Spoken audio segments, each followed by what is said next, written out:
9/11 Truth Movement has long honored and respected the eyewitness testimonies of the first responders, reporters, and citizens at the World Trade Center. But what about the eyewitness testimony of the first responders, reporters, and citizens at the Pentagon? Almost all of us have only heard a few selected words from among the abundant witness testimonies given by those citizens describing what they saw at the Pentagon on 9/11. The Pentagon witnesses deserve the same respect that we give to the World Trade Center witnesses.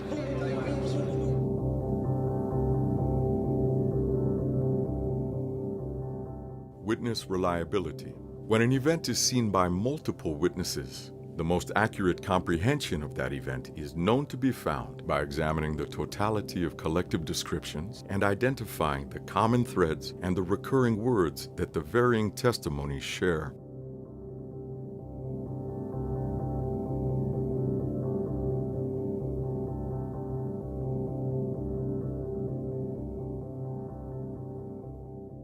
Okay, we have another person on the phone. Janet, are you with us? Yes, I am. We understand that you witnessed this plane, a plane crash into the Pentagon? Yes, sir, I did. Tell us exactly what you saw. Well, I live in a high-rise building just outside of Roslyn, and I was actually glued to the television, and I have an office here, and it's all glassed in, and I saw a plane just coming right in front of my window, flying at a path that the commercial planes do not fly. Not coming into the direction to land at National Airport. How big was the plane? It certainly looked larger. Every once in a while there's a flight path difference for smaller private planes that come in. This was not a small private-looking plane. It looked more like sort of a commuter-type plane. And you said but it was sizable, yeah. And then you said it was headed directly to the Pentagon. Yeah, it was heading in the direction of the airport, and I thought, this plane is way too low, and there's no runway that it goes in that direction, and it didn't turn at all. And I just, as soon as I saw it, I knew it was way too low and not on a flight path that I'd ever seen before living here. Okay, and what did you hear? I couldn't hear anything from where I am. I just saw the plane just disappear out of my sight beyond the trees, and then I just saw massive billows of smoke. Pentagon, we were up there on the roof up there, and a guy yelled down that they bombed New York City. And I was just watching the White House just to see anything, if it could happen, what's going to happen. And next thing you know, from out of nowhere, you just saw a plane real low and just went straight, didn't come in from high, came in real low, and just the back end of the Pentagon just blew it up, big mushroom fire cloud. It's insane. This morning when she saw what happened, can you tell me, you say that you saw a plane actually strike the side of the Pentagon. Tell me exactly what you saw. I saw a plane going down, big plane, commercial liner type, going down full speed and just inside the side of the Pentagon. Obviously, it was going in the Pentagon purposely. And we were driving down Columbia Pike, and it just flew right over us. As I said, full speed, and I told my husband, it's going in the Pentagon, it's going in the Pentagon, and then we heard the huge crash, saw this fireball, and flame, and smoke, and... So you actually saw the plane impact the side of the building? Yes, I did. Just one plane? Just one plane. Tell me a little bit about the size of the plane. Did you see any commercial markings, any markings at all on the plane? I didn't see any marking because it was, we just saw the underneath portion of it. So, and it just, as I said, was going full speed. So, but it was a big plane, maybe 737. My husband said 747, but I'm not positive. I don't know for sure. But it was big. Definitely the kind of plane you get on when you want to fly to LA or wherever. I have on the telephone with me Barbara, who is the wife of a friend of mine and who is an eyewitness to exactly what happened at the Pentagon. Barbara, can you hear me all right? Yes, I can hear you. Well, what exactly did you see? Let's look at the Pentagon now as you describe what exactly happened at the Pentagon this morning. As we were driving into town on 395, there was an exit. We were trying to get off the exit for the Memorial Bridge. Off to the left-hand side was a commercial plane that came in and was coming too fast and too low. And the next thing we saw was it go down below the side of the road, and we just saw the fire that came up after that. How large was the explosion? It was large. Was there sound as well? That I can't verify because the windows were up in the vehicle.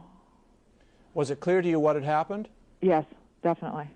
So you believe it was a commercial airliner that was hitting the Pentagon? Yes. How low was the plane? When it was coming down? Yeah. It was coming down on less than a 45-degree angle and coming down toward the side of the 395. But it seemed awfully low to you? Yes, and fast. And when it came down, it just missed the 395 and went down below it, and then you saw the boom, the fire come up from it. Identify yourself and tell us what you saw. My name is Ed Hudson. I was coming to work at the Navy Annex. I was passing by Fort Myer, and I saw a large airliner-sized plane, roughly a 767-sized airliner, very deep descent, approaching the Pentagon. As I didn't actually see the impact, but I did see, hear the blast, and saw the smoke rising from the crash later. And this was, just shortly after hearing the news about the crashes at the World Trade Towers. Now, it did not look like that plane tried to avoid the Pentagon at all? No, it seemed deliberate. It was outside the normal flight patterns for a national airport. I've seen debris 20 feet from where we're standing. Have you seen debris also? I did. Describe what you've seen over there. It just seemed like parts of the landing carriage or possibly the engines. His name is Alan Wallace, and he is a civilian employee at the Pentagon. Ironically, he happens to be a firefighter who was stationed with his fire truck close to the point of impact of the plane. And he described to me exactly what the scene looked like. He looked up, he said he saw the plane about 50 feet away, screamed for his partner to run. They took off running, and Alan Wallace now takes up the narrative. At the time when I said, you mean referring to when I saw the plane, when I first saw the plane? Right. There was a flash, a horrific crunch, there was a fireball. I came down Washington Boulevard where I ended up next to a cab that was struck by one of the street lamps, apparently that was knocked down from the aircraft as it was making its descent into the Pentagon. There was debris over the roadways, specifically where I was, Washington Boulevard.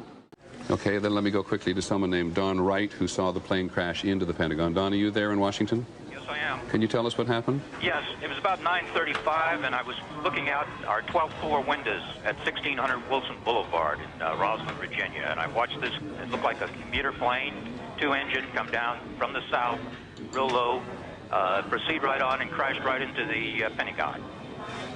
Went directly into the Pentagon? That is correct. Looked like a deliberate act? A deliberate act, sir. And can you tell me what direction it came from, Don? It came from the south. And about the time I saw the plane, I watched it come in very low over the trees, and it just dipped down, came down right over 395, right into the Pentagon. Don Wright, an eyewitness to the crash at the Pentagon. We have an eyewitness, I think, to what happened here at the Pentagon. If you have a moment, Heather Cabbage bringing that person over here. Can you tell me what you saw and where you were? Well, we were on Columbia Pike where the shelter is, and all of a sudden you can hear the noise coming first, and then you can feel the shaking of the building. And we just looked up out of the window, and I saw the tail end go. What size plane? It was for me, it looked like a big size plane. It was definitely a passenger plane.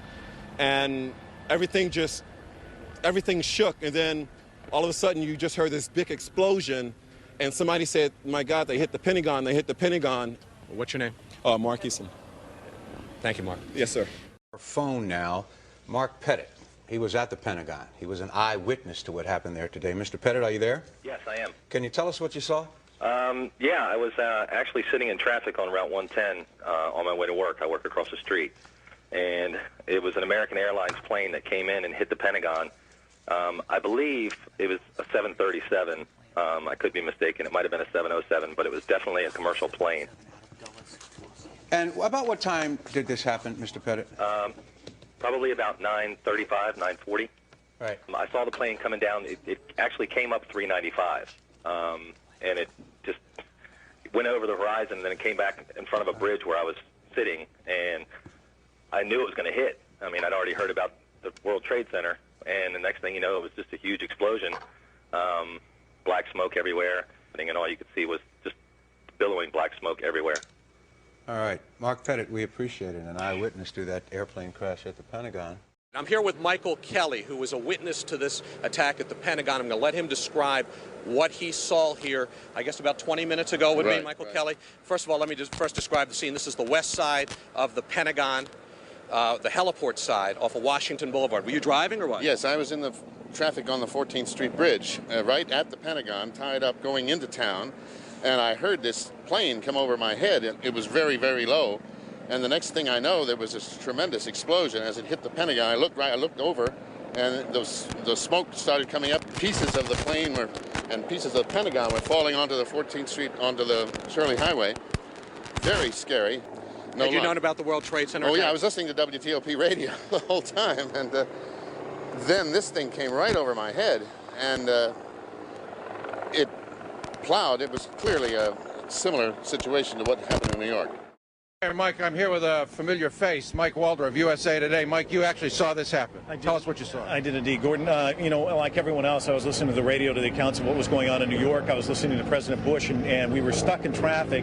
We're coming off the exit here, and I looked up and I saw this American Airlines jet coming in very low, and I watched it, and it clipped. I don't know if you can see it over here. It clipped this pole over here, slammed right into the building. Huge explosion. Now, you're sure it was an American Airlines plane? You know, we were stuck in traffic. Could not move. I could see the big AA, the silver jet itself. I thought it was a 737. I may be mistaken there, but there was no doubt about it. It was American Airlines slammed right into the building, and there was no doubt about it. Whoever was piloting that plane was aiming for the Pentagon. I saw the ball of fire, and I saw it clip these poles, and then the billowing smoke, a gray column of smoke. Witnesses describe seeing an enormous fireball. Then heavy black smoke rose into the sky. And I looked over to the side, and I saw this jet coming in, and it was really low. And it was an American Airlines jet. You could read the AA on the side, silver fuselage, and it kind of disappeared over this embankment here for a moment, and then huge explosion. Flames flying into the air, and just chaos on the road. The plane struck a portion of the Pentagon that had recently been renovated. I'm sorry, sir, your name, please? Sean Lansdale. What'd you see, Sean? I was sitting in my bedroom back at home, and Where's that, sir? it's right in Arlington. I'm like 4 minutes away from the Pentagon. Right. And I was sitting in my living room, and my building started shaking, and I knew that no plane supposed to make my building shake. Well, when I turned around and looked up, I see this plane, and I agree with the young lady that was just speaking. It was like a 757. Jamie McIntyre. And Jamie, you got very close to where that plane went down. That's right, Judy. A while ago, I walked right up to next to the building. Firefighters were still trying to put out the blaze. The fire, by the way, is still burning in some parts of the Pentagon. And I took a look at the huge gaping hole that's in this side of the Pentagon, in an area of the Pentagon that has been recently renovated, part of a multi-billion-dollar renovation program here at the Pentagon. I could see parts of the airplane that crashed into the building, very small pieces of the plane on the heliport outside the building. The biggest piece I saw was about 3 feet long. It was silver and had been painted green and red, but I could not see any identifying markings on the plane. I also saw a large piece of shattered glass. It appeared to be a cockpit windshield or other window from the plane. You witnessed what happened at the Pentagon. What did you see? From my office, I was able to see a jet just came at a high rate of speed, and it just increased its speed as it got closer to the Pentagon, and then I just saw the big yellow ball of fire. Don, exactly where is your office? From where are you watching this? Our office is right at St. Barnabas Road in the Beltway, so I overlook the Beltway from my office. Mm-hmm. Now, we do also have somebody to talk with us who was an eyewitness to the actual crash. He was watching from Arlington, Virginia, which is a suburb over. His name is Tim Timmerman. Mr. Timmerman, are you with us right now? I sure am. You're a pilot. Tell us what you saw. Well, I was looking out the window. I live on the 16th floor overlooking the Pentagon and the corner apartment, so I have quite a panorama. And being next to National Airport, I hear jets all the time, but this jet engine I heard was way too loud. I looked out to the south, to the southwest, and it came right down 395 right over Columbia Pike. And as it went by the Sheraton Hotel, the pilot added power to the engines. I heard it spool up a little more. And then I lost it behind a building, and then it came out, and I saw it hit. I saw the nose break up, I saw the wings fly forward, and then the conflagration took, just engulfed everything in flames. It was horrible. What can you tell us about the plane itself? It was a Boeing 757, American Airlines, no question. You say that it was a Boeing, and you say it was a 757 or 767. It's hard. 757. 757, Yeah, which American of course Airlines. is American Airlines, one of the new generation of jets, and of Right. course It was not. It was so close to me. It was like looking out my window and looking at the helicopter. It was just right there. we were told that it was. We were told that it was flying so low that it clipped off a couple of light poles on its way in. That might have happened behind the apartments that occluded my view, and when it reappeared, it was right before impact. And like I said, I saw the airplane disintegrate and then just blow up into a huge ball of flame. So there was a fireball that you saw. Absolutely, and the building shook, and it was, quite a tremendous explosion. It had just caught the E-ring on the outside. It looked like on the helipad, which is on that side. We have Dawn on the phone now, who was another witness to what happened at the Pentagon. Dawn, can you hear us? Dawn? Hello? Yes, Dawn. This is Andrea in the newsroom with Mike Buchanan. What did you see? I saw it was an American Airlines 757, and it came in and hit the heliport, came down Columbia Pike and hit the heliport next to the Pentagon. I live in an apartment building on that side of the Pentagon, and it just crashed right into it. You said it was a 757. How could you tell? How could you see that? Yes, I could see it. And my roommate is an airplane person, and he saw it too. I mean, we saw the whole thing. Okay. Did it didn't come out of National? It came in from the west. It came right down. Came down Columbia Pike. Low and with throttles on. With the full throttle. Yeah. He actually added power right by the Sheridan. And that's what we heard from Don as well. Added power and went straight for the Pentagon. So this was no accident. No. It was deliberate. This was aimed right at it.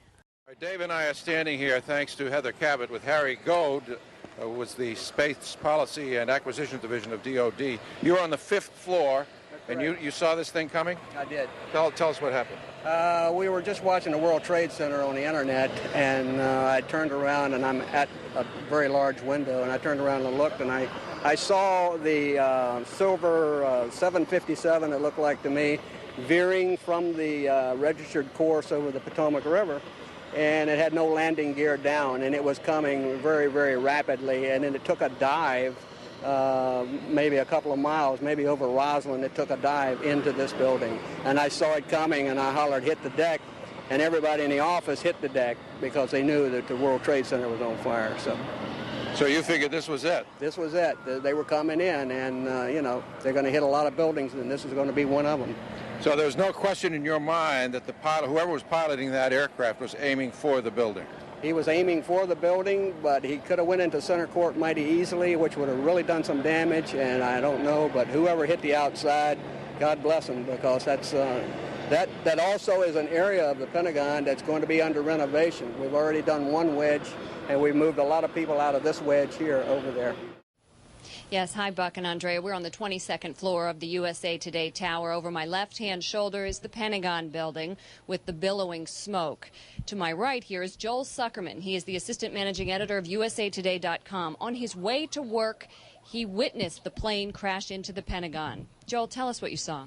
Well, while listening to the radio reports of the World Trade Center problem, there was a sonic boom, and looking straight ahead, there was a jet, what looked to be an American Airlines jet, probably a 757, and it came screaming across the highway. It was Route 110 on the west side of the Pentagon. The plane went west to east, hit the west side of the Pentagon. Immediately, flames were streaming up into the air.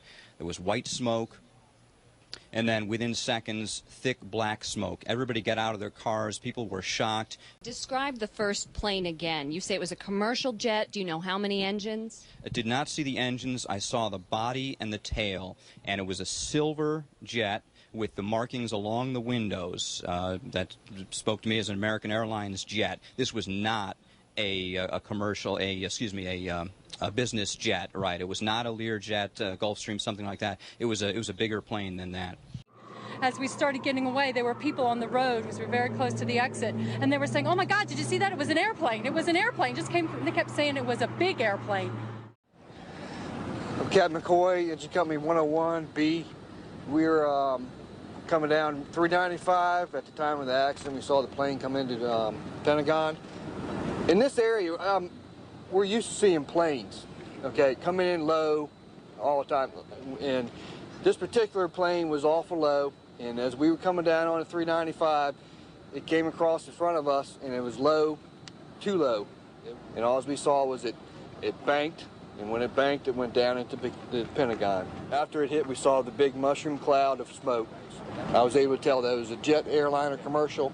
As it was coming in, and I watched it come right in. And what kind of plane was it? American Airlines. It came streaking down and it hit short. It didn't go into the top of the Pentagon. It came like in short, and then everything sprayed up like a fireball sprayed up on the wall. And I saw it right come out of the side of my eye first, and then it went right in front of me, went right past me, you know. Like I said, the thing that shocked me the most, and it stays with me now, is the severity of the intention. The idea of the angle when it came in was coming like right in hard, you know, to hit the Pentagon. Aziz El Halou, he works right up the street here from our studios here, and you were headed to work this morning with your girlfriend, and tell us what you saw. Yes, sir. Just around 9:08, 9:15, just hitting 110 south, actually north. And it was just amazing, something you only see in the movies. That huge airplane looks to me like a 757 American Airlines, probably flying around 60 to 70 yards on top of my car. Oh my goodness. Everything was shaking. And the next thing we saw, that airplane crashed in the Pentagon. The Pentagon sucked in the airplane, so we didn't see any more parts or any pieces of the airplane. A piece of the aircraft actually landed and broke your windshield, as I understand it. Just landed by the car. And Unbelievable. This is one of... Now, Aziz, in this situation that took place today, what did the other motorists do? I mean, did everybody stop their cars and get out? Everybody stopped and got out from them car, and they started running left or right, and we had big panic at that time. See this again? And this is it's almost macabre to have a piece of something like that in your hands, something that is a part of such a national, international, world tragedy that took place on this day. And you and so many other motorists saw this thing happen today. And most of the cars, they had the front windshield broken because of the noise of the airplane. And just the time I turned my head to the left, it seems like the pilot or the person who was in charge of the airplane put full torque or throttle to the airplane. It seemed like it was going faster as it went into it. Exactly, yeah. It was, and especially, as I mentioned to you, I do fly small airplanes occasionally. And it looked to me as someone professional, especially when you maneuver and turn the airplane, it takes you a few seconds to put the wings equally settled. But it didn't seem to you like that this wasn't a pilot who was struggling for control of the aircraft. This is someone who was heading it right in there. Exactly. That I wonder if you sense that it's going to take a long time to get over. Unfortunately, I don't. I hope they will stop it immediately and the world come up to a peace. Aziz El Halou, thank you very much. I appreciate you coming by. I saw that plane coming right at me, but he picked up a little bit, and the plane came right over top of me. I could see all the windows on the right side going by. We were sitting in the office, and all of a sudden we heard some rumbling. Something is kind of hitting us. Very imminent things could happen. So we look at each other, and it really, the noise is unbearable. And at the last moment, my brother jumped out the office. I heard about the very big jet sound. Looks like just up to here. I just look at the outside, big black wings coming that way. And then I just running out, and then 2-3 seconds, boom! Coming in at a shallow angle like it was landing right into the side of the Pentagon. And ended up right in front of the Pentagon on Route 27, which stuck in totally standstill traffic, just sitting dead still on the highway. And basically, without warning, there was just the sensation of something coming over the top of us. It seems the plane was so low that it hit a light pole that was just on the edge of the highway, on the far side there. Before it came over the highway, it clipped this pole, which I heard ended up being knocked over and hitting a taxi, which was near my car. My name is Lloyd England.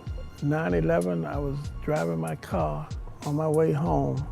This airplane flew over top of my car. It was real close. Glass, a loud noise happened, and the pole came through the dashboard right through the car. I stopped the car in the middle of the street. It didn't stop straight, it stopped at an angle. Over 180 witnesses are on record describing what they saw at the Pentagon on the morning of 9/11. 127 witnesses said they saw a large plane. 7 witnesses identified the plane they saw as a Boeing 757. 26 witnesses identified the plane they saw as an American Airlines plane. 63 witnesses saw the plane impact the Pentagon. 13 witnesses saw the plane hit one or more of the 5 downed light poles. 4 witnesses saw the plane hit the fence and generator trailer.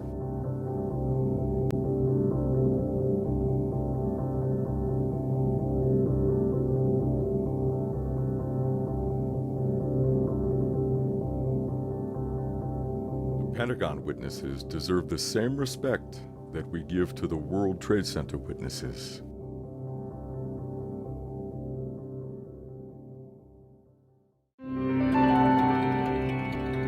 As a compliment to the film we have just seen, our next speaker, Mr. David Chandler, who was a special guest at the film festival 5 years ago, he returns to this stage for the second time to present his talk, Going Beyond Speculation, a scientific look at the Pentagon Evidence.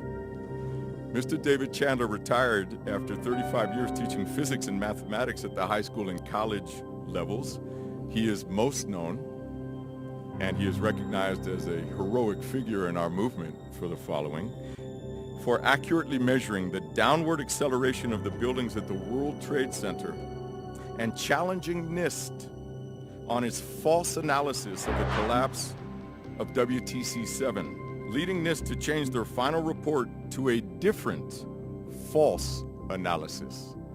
Now, it bears repeating. David Chandler's research and scholarship and publication led NIST to change their final report to a different and also false analysis. He is currently on the board of scientists for September 11th Truth. He maintains the website 911speakout.org. Friends, would you please welcome to the stage Mr. David Chandler. This is not my usual talk. Today I am not speaking to the world about 9/11. I'm speaking to the 9/11 Truth Movement. I would like for us to think about how the movement is speaking to the world.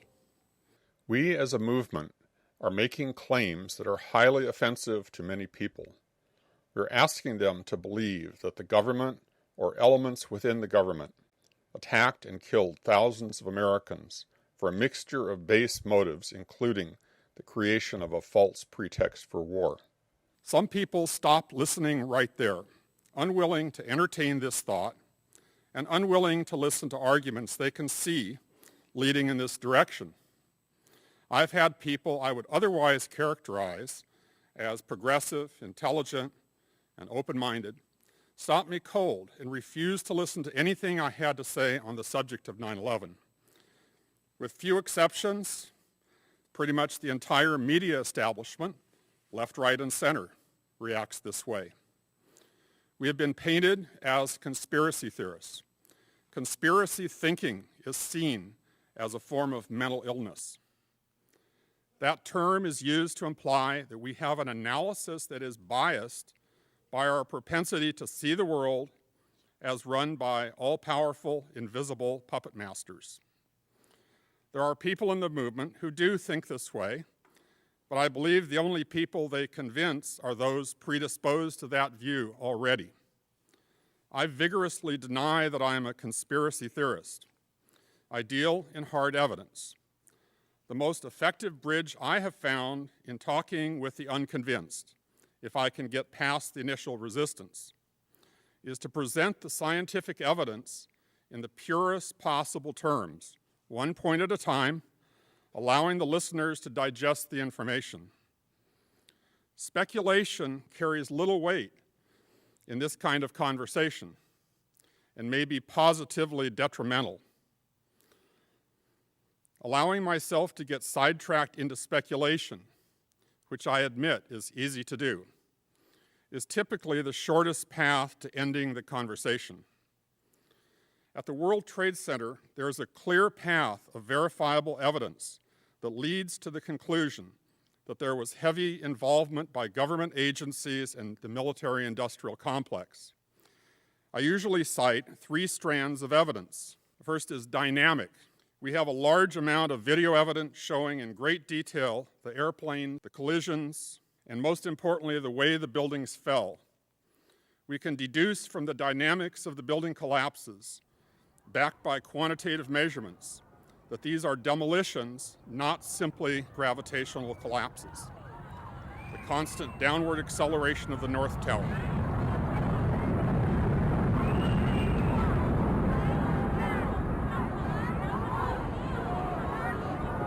And the absolute freefall of Building 7 imply they were not meeting normal resistance. The buildings were falling into a void created by explosives. Explosives can be seen at work very directly in the squibs that occurred far below the collapse front and in secondary explosions directly visible among the falling fragments. The second point is thermodynamic. There is overwhelming evidence that temperatures were reached during the collapses and in the rubble pile that exceed the maximum temperature of office fires and jet fuel fires by over 1,000 degrees Fahrenheit. This evidence includes molten metal with the color temperature of molten iron that can be seen pouring from the South Tower moments before onset of collapse. The ample eyewitness testimony to high temperatures and molten steel in the rubble pile, as observed and described by the first responders, and the billions of tiny iron spheres that constituted a significant percentage of the dust that covered Manhattan. Iron spheres imply that iron was melted in a blast environment that dispersed the droplets and allowed them to cool to tiny iron spheres before hitting the ground. The third line of evidence is chemical, and that's the nanothermite that was found in the dust. If you haven't read the paper for yourself, you really should. It's called Active Thermitic Material Discovered in Dust from the 9/11 World Trade Center Catastrophe. It's a landmark achievement of the 9/11 Truth Movement. It's a scientific paper, but it is clearly written and readable by anyone capable of reading an article from Scientific American. If you can't find it elsewhere online, I have a copy posted on my website, which is 911speakout.org. Nanothermite is manufactured in U.S. military labs. It is the DNA evidence that links 9/11 to the military-industrial complex. I usually cite these 3 lines of evidence as the core of the scientific proof of demolition, but there's another. Graham McQueen has systematically studied the massive database of first responder oral histories and found a large number of references to explosions in the towers. The explosion inside the lobby. There was a secondary explosion. Then there was some secondary explosions and 3 big explosions. We heard a very loud blast, an explosion.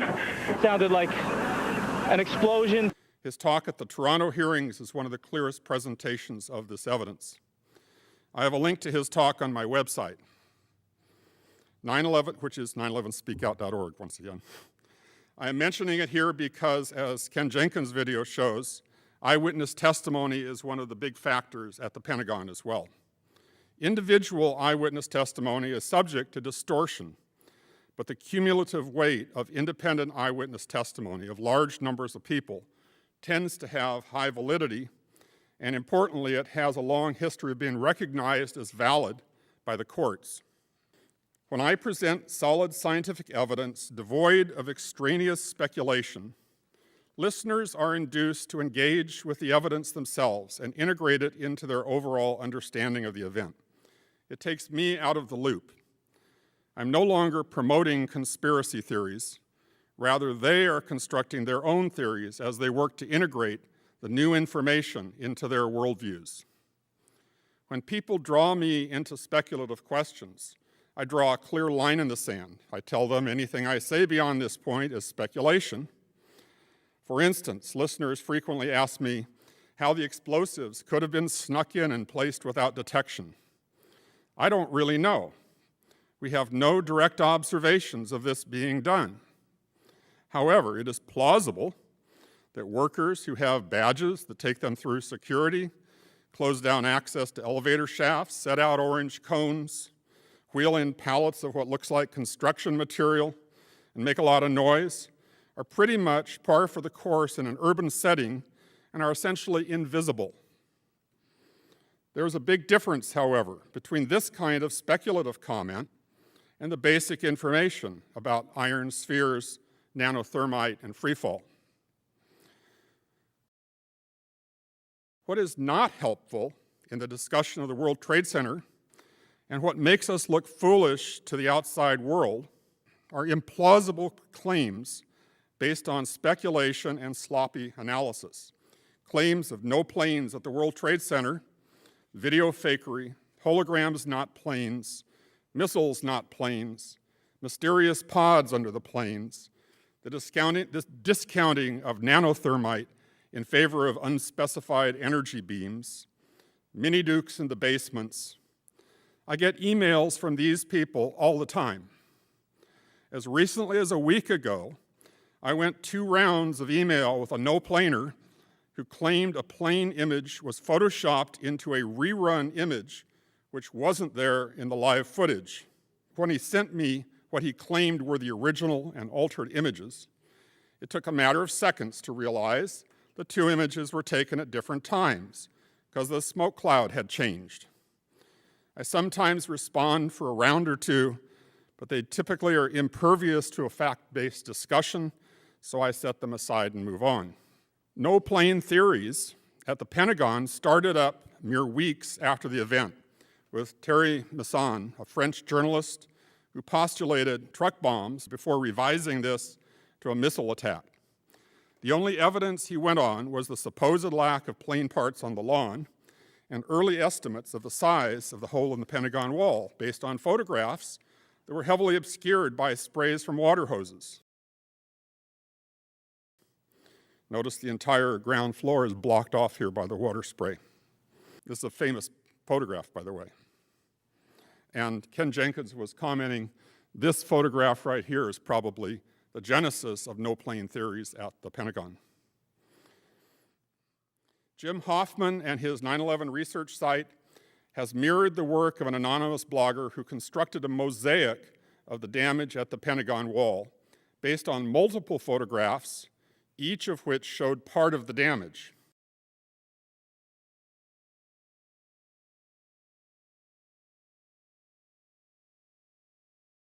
It turns out that the size of the hole and other damage to the facade is consistent with a high-speed 757 impact. Another element to this discussion is the recognition of what a high-speed airplane impact actually looks like. In 1988, Sandia National Laboratories put an F-4 Phantom jet on a rocket sled and crashed it into a 10-foot thick reinforced concrete barrier to test the safety of nuclear energy facilities. The plane hit the wall at 480 miles per hour, and it was turned into confetti. No large plane parts survived. This is not the concrete you see billowing out, it's the plane. Only a few millimeters of this concrete, this reinforced stuff, got destroyed. The planes that hit the Twin Towers and the Pentagon were traveling even faster. A large plane at the same speed as this Phantom jet would have the same amount of kinetic energy per kilogram. All of that energy would have to be dissipated to bring the plane to rest. If the Pentagon plane had hit an impermeable wall, we would have witnessed a rerun of the Phantom jet experiment.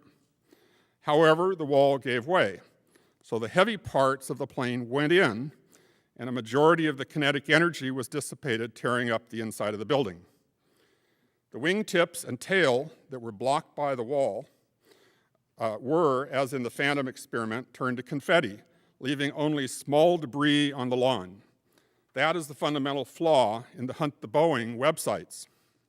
The no-plane frenzy was fed by the short sequence of frames from surveillance cameras at the Pentagon. There was the entrance into the frame of something fuzzy with a trail of smoke, and then a blast. The smoke trail fueled speculation that it was a missile. Jets don't leave smoke trails, missiles do. These frames don't prove a 757 impact because we can't see the object clearly. But the question here is, can these frames rule out a 757? Careful modeling of the motion of the plane turns out to present a picture consistent with the location and size of the fuzzy object. And the smoke trail can plausibly be attributed to something being ingested by one of the engines. The maker of this animation suggests that it could be a globe from one of the struck light poles. There are other possibilities that I'll mention later.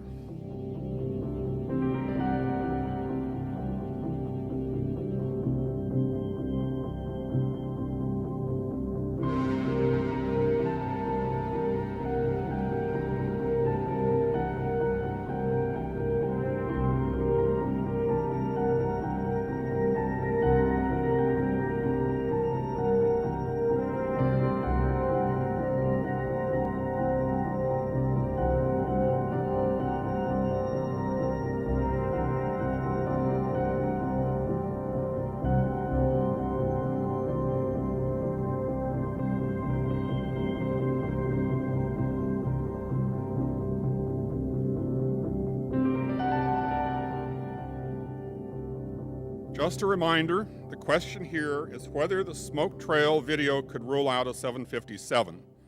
The answer is no, since there are plausible mechanisms to generate the smoke trail, and since the overall size and shape of the fuzzy blob are consistent with a 757 at this distance.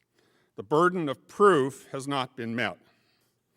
Another objection to the possibility of a 757 hitting the Pentagon wall is the supposed height of the plane from top of the fuselage to the bottom of the engines. It has been claimed that the engines extend 9 feet below the bottom of the plane. This is simply not true. The engines hang below the wings, but the centers of the engines align closely with the bottom of the fuselage. The geometry works out just fine for a 757 to clear the lawn and still enter the Pentagon, consistent with the damage pattern. By the way, those blue areas are areas where there's facade damage, and that's where the light areas like the tail and the wingtips hit, but the red area shows where all of the heavy parts of the plane, there's room for them to go in.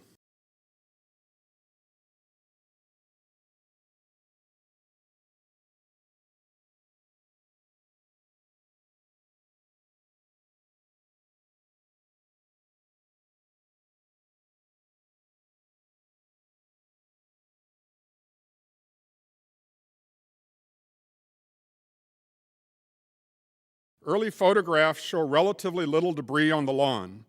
This was misleading because most of the photographs were taken from the roadway and the large distances appeared foreshortened. The lack of debris on the lawn was taken as evidence that there was no plane. As more photographs emerged, there was abundant evidence of plane debris, some of it with what appears to be American Airlines markings. So an objection has been raised that most of the plane debris on the lawn was found closer to the helipad, which is to the left or the north of the impact point. This assertion is based on an incomplete photographic record, but assuming it's true, it's not surprising. When the plane struck the Pentagon, it hit at an angle of 52 degrees with respect to the Pentagon wall. Each part of the plane, therefore, had a component of its velocity parallel with the wall of about 60% of its overall ground speed. After the collision, the average velocity of the many pieces of the plane that were pulverized but remained outside the building would still have significant northward velocity component due to conservation of momentum, which would carry it preferentially northward toward the heliport and fire station. Yes, there is much plane debris. Yes, the photographs that exist show most of it to the left of the entrance hole. but that can be understood as a direct consequence of the geometry of the impact. Another element in the most current no-plane theory, or I should call it no-impact theory, since a plane does show up later in the theory, is that the Pentagon event occurred about 6 minutes earlier than the official stated time of impact, 9:38. This claim is based on photographs of stopped clocks in the rubble showing times close to 9:32. It is claimed that all of the stopped clocks agreed on this earlier time. The clock anomaly is not reliable evidence, however. First, these were battery-operated clocks. I taught for years with an almost identical clock on my classroom wall. You could set it by simply moving the minute hand. Every clock in the school was a bit different, and batteries do run down. There is no reason to believe that battery-operated clocks on the office walls were rigorously synchronized. Secondly, the assertion that all the stopped clocks indicate a violent event at 9:32 is based on cherry-picked data. Other stopped clocks read other times as shown here. These were also clocks found in the Pentagon rubble, and they do not agree with the 9:32. John Wyndham has done a series of experiments, this is his wife, I believe, dropping clocks of the type shown in the photographs. He did this repeatedly and recorded the results in great detail. When set with the minute hand on the 37-minute mark and dropped, inertia pulls the minute hand downward. It typically ends up closer to the 30-minute mark. It should be noted that to be stopped by an impact, the clock would have to hit hard enough to dislodge the AA battery in the back. This amount of impact is going to make the reading totally unreliable. And as John's experiment shows, the expected offset is in line with the observations. The paper detailing John Wyndham's experiment is posted at scientificmethod911.org, which is his website. So in conclusion, there is no credible time anomaly. By contrast, we know the actual time of impact within seconds rather than minutes because the plane coming into the Pentagon was being tracked by multiple radar installations under the control of different agencies, some civilian, some military. During the final approach leading straight to the Pentagon, it was tracked by 4 different radar systems until it descended below the radar as it passed the Sheraton Hotel, which is about 1 kilometer from impact. Each radar blip carries its own precisely calibrated time signature, and these agree to high precision. There is also the flight data recorder. This is the flight data recorder found in the Pentagon, and the data from it's released under the Freedom of Information Act. Some question the authenticity of the FDR data, but I and others believe the data is authentic, based primarily on internal evidence. That's a separate discussion. For now, let me say the FDR and radar data agree. Dropped, uncalibrated, battery-operated wall clocks cannot convincingly discredit multiple independent measurements with high-precision devices that use precisely calibrated time sources. If you personally believe the stopped clock data in preference to the radar data, that's one thing. But this is not the kind of evidence you can present to the world and expect them to take you seriously. The hypothesis that has been proposed based on the 6-minute discrepancy in the stopped clocks and the northward distribution of plane debris on the lawn is that no plane hit the Pentagon. If no plane hit the Pentagon, all damage, including both internal and external damage, had to have been staged using explosives. The presence of airplane debris on the lawn, then, if this is no plane, needs a separate explanation. So this theory postulates a different plane, not the one tracked by radar, not the one observed by hundreds of eyewitnesses. This plane approached the Pentagon 6 minutes earlier and was shot down by a helicopter, an event which apparently nobody witnessed. This hypothesis is breathtaking. Yes, there is plane litter on the lawn, but not enough to account for an entire plane.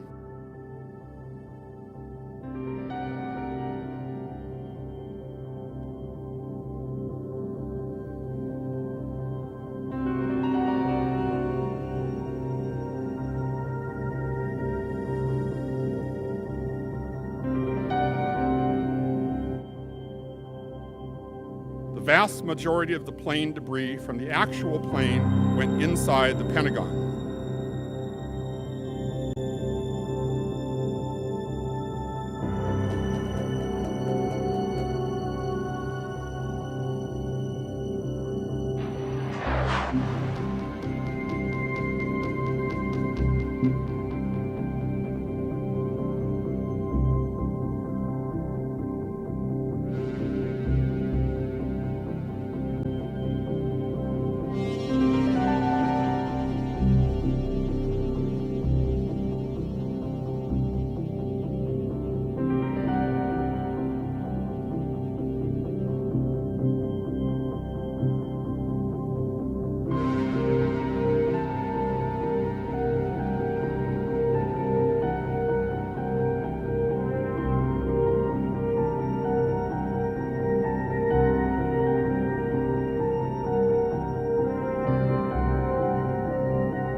There is a classic problem in elementary physics textbooks asking what happens to the momentum of a thrown hand grenade as it explodes in midair.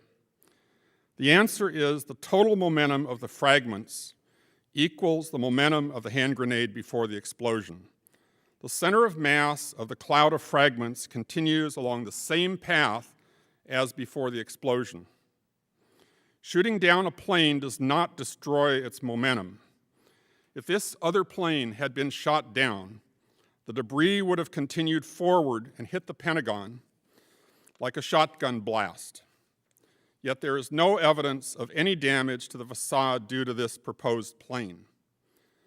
Other problems with this shoot-down hypothesis are too numerous to discuss here in detail, but I will try briefly. There were over 180 eyewitnesses on record for the plane this theory claims did not exist, but no eyewitnesses for this other plane or the shoot-down event. The plane that supposedly did not exist was tracked by multiple radar installations, but there is no radar record of this hypothesized plane. There is a huge smoke cloud generated by the main event, whether you see it as an explosion or an impact, but there's no evidence of any smoke cloud from the shoot-down event. The Pentagon surveillance camera that recorded the main event showed no evidence of wreckage or smoke from a prior event. Sean Boger, who was in the control tower of the helipad, described the main event in great detail and described it, by the way, as an impact. But he makes no mention of an earlier shoot-down event. This hypothesis appears to have been invented on the fly simply to explain the presence of airplane debris in an otherwise no-plane theory. There's absolutely no corroborating evidence. The alternate plane shoot-down is an unnecessary and absurdly implausible hypothesis.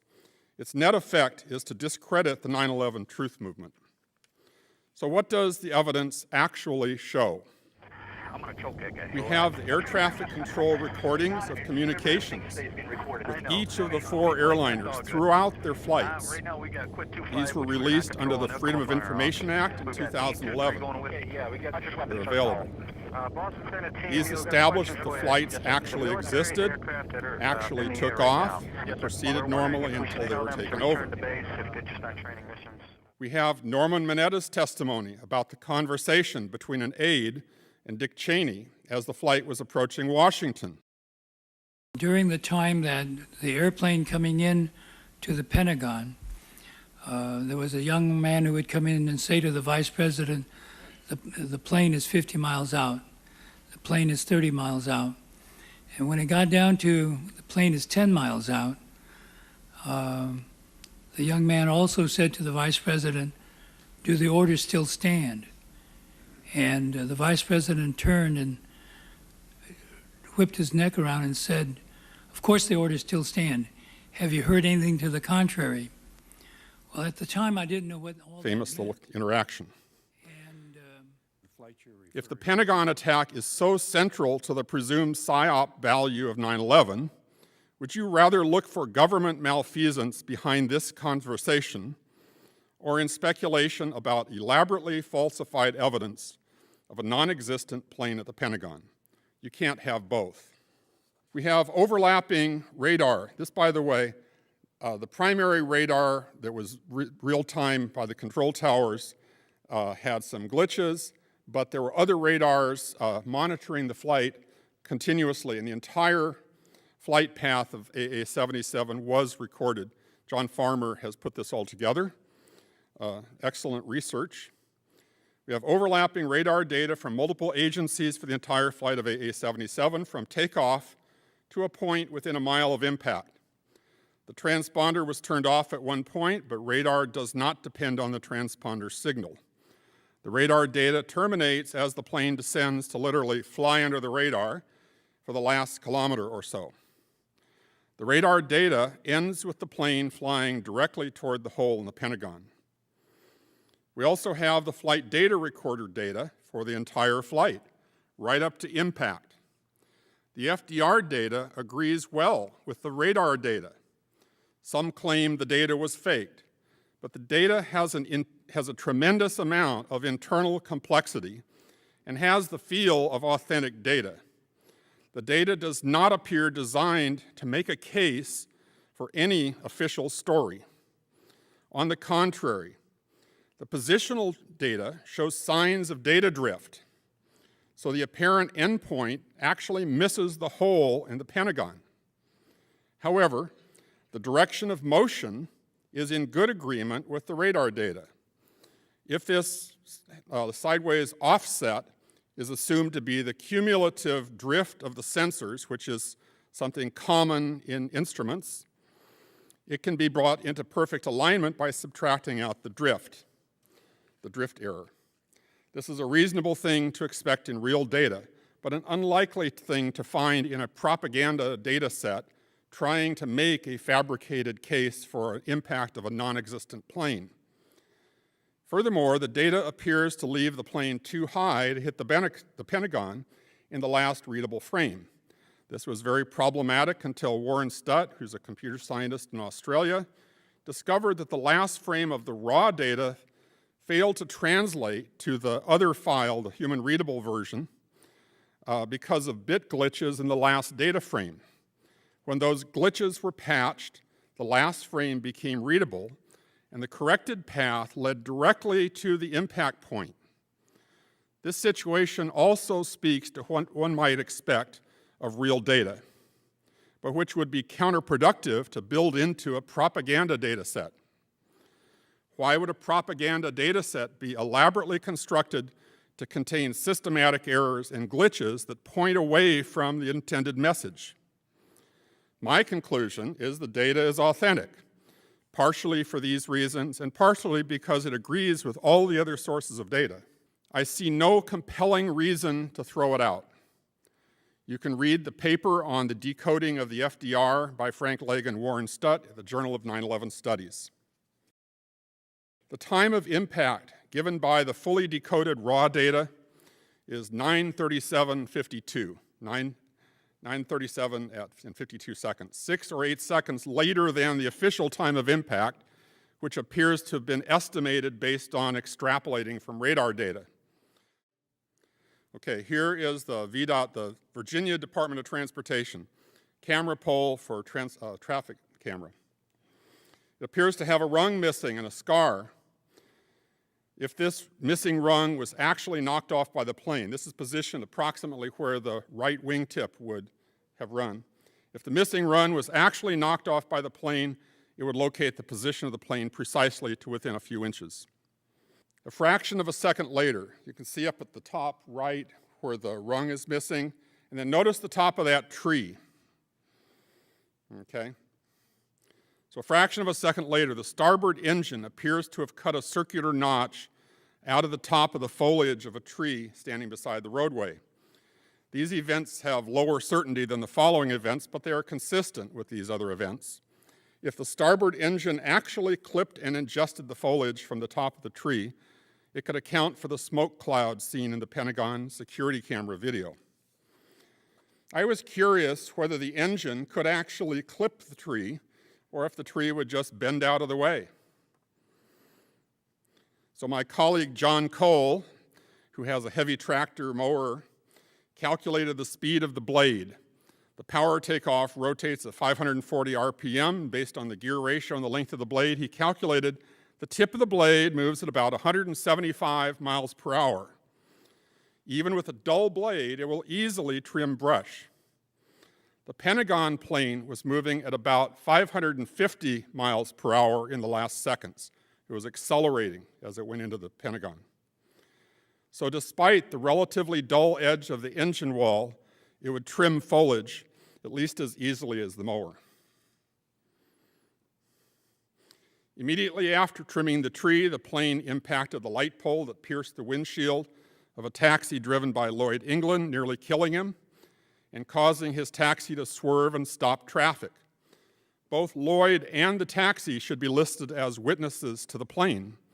Lloyd in the human eyewitness sense, and the taxi in the sense of a physical detector in physics. The taxi is evidence that the light pole damage happened in real time as the plane approached. It could not have been pre-planted evidence.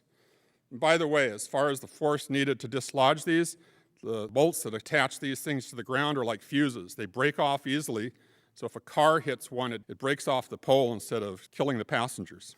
If the light pole had been dislodged by some other kind of elaborate explosive scheme, Lloyd and the other travelers who witnessed the event would have testified to an unusual explosion, but they didn't. They witnessed the terror of a very large, very low aircraft nearly colliding with their cars at very high speed. The plane continued to mow down 4 more light poles, 5 in all. Of equal significance is that it failed to mow down several others. The distribution of hit poles establishes the minimum wingspan at about 100 feet, and the path between the remaining poles establishes a maximum wingspan of 140 feet. The actual wingspan of a 757 is 124 feet 10 inches. So at minimum, we can say the light pole evidence is consistent with a 757. It is not known how much damage the impacts with the light poles caused to the wings. The plane was essentially a projectile by that time. I want to say one other thing. If the wings were full of fuel, that just adds to their inertia and makes them more able to make a substantial impact. Liquids have mass. Just wanted to throw that in. The plane was essentially a projectile by that time and would collide with the Pentagon with or without wings. We do know, however, the wings, at least out to the engines, stayed intact because of what came next. As the plane hit the building, it was tilted slightly to the left.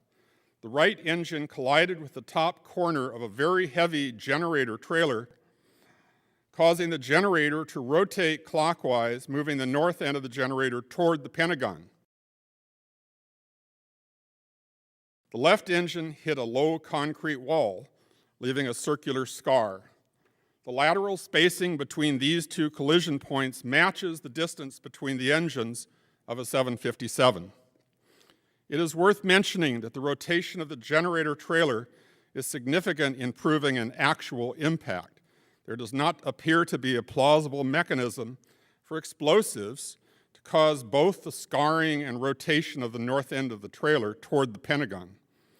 One thing that did not happen was a collision with the cable spools that were sitting on the lawn. It turns out the geometry of the impact allowed the plane to clear the spools. Another thing that did not happen was the spools were not blown away from the Pentagon by an explosion. Any explosion that had the force to move the generator trailer would also have blown the cable spools away. But this did not happen. The clear progression of events is toward the Pentagon. The simplest explanation for all the evidence, and in fact the only explanation that has been attempted to account for all of the external damage in detail, is an impact by a plane the size of a 757. The plane entered the Pentagon primarily at the first floor level. The geometry of the impact works despite what you may have been told. Was this done by a human pilot? It doesn't seem possible. Flying at high speed at low altitude makes the plane almost impossible to control by hand. There is a time delay in the steering mechanism. Stability is possible, however, if computer control is applied directly to the actuators, bypassing the steering mechanism and the human response time. This is not the official story. The official story is the plane was flown into the Pentagon by an amateur hijacker pilot, and it doesn't make sense. One does not have to postulate a no-plane scenario to find evidence of insider involvement. The extremely difficult, high-speed, low-altitude final approach is evidence in itself of external control, hence insider involvement. Beyond the wall of the Pentagon, the public is not invited, but there is significant photographic evidence and oral testimony of first responders to the damage inside, including testimonies about bodies and airplane parts.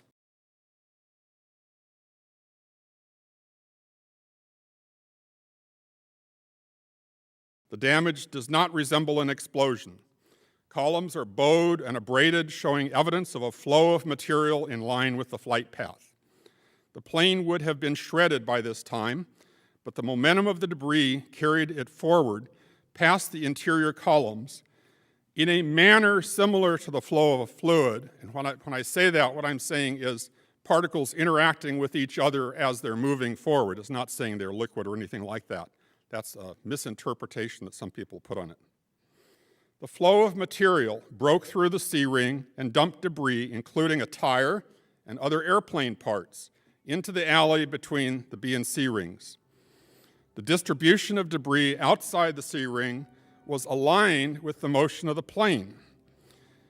Much has been made of the roundness of the C-ring hole. My colleague, John Cole, did an interesting study of the hole itself in detail. The hole is not round. The hole is irregular, if you look at it here. Only the surface bricks have the rounded appearance, more like a rounded cornered rectangle, really. The appearance suggests that something broke through from the inside out and tension forces pulled the surface bricks away, giving the rounded look. Notice that there's a vertical pipe that survives crossing the hole. If the hole were created by an explosive charge, the pipe would not have survived. If we step back and look at the event as a whole, the radar path, the FDR path, the path testified to by the vast majority of witnesses, the exterior damage path, the interior damage path, the C-ring hole, and the stream of debris dumped into the alleyway all align perfectly. This confluence of evidence is so striking that any alternative theory must explain these alignments convincingly. No alternative theory to the large plane hypothesis comes even close to doing so. We have heard it argued that the Pentagon attack is a central element of 9/11, if not the central element of 9/11, without which 9/11 might not have been seen as an act of war. That's an interesting point. Let's assume it's true. It does not follow that we must disprove that a plane hit the Pentagon in order to show a covert agenda by the government. There are many questions to be asked. Kevin Ryan has compiled a good list of questions we should be asking. One of the questions on the list, which I consider the primary question, is how was the nation's air defense system disabled on 9/11? How could anything have hit the Pentagon approximately 80 minutes after the first plane was known to be hijacked? With all the new information we now have, the question, what hit the Pentagon, has essentially been answered. It's a large plane, consistent with the 757, probably AA-77 itself. Continuing to insist that it's something else makes us look foolish and paranoid in the eyes of the world. The evidence is in, and it is time for the truth movement to unite around evidence and refuse to be swayed by speculation. The clearest evidence that the Pentagon attack was an inside job is not to be found at the Pentagon at all. The clearest evidence that the Pentagon attack was an inside job is that the World Trade Center attack can be shown with a firm scientific basis to have been an inside job. And the Pentagon attack was clearly part of the same operation. Thank you.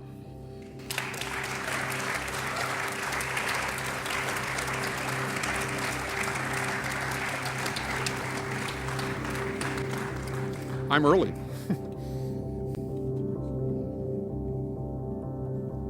Thank you, Mr. David Chandler. Thank you very much.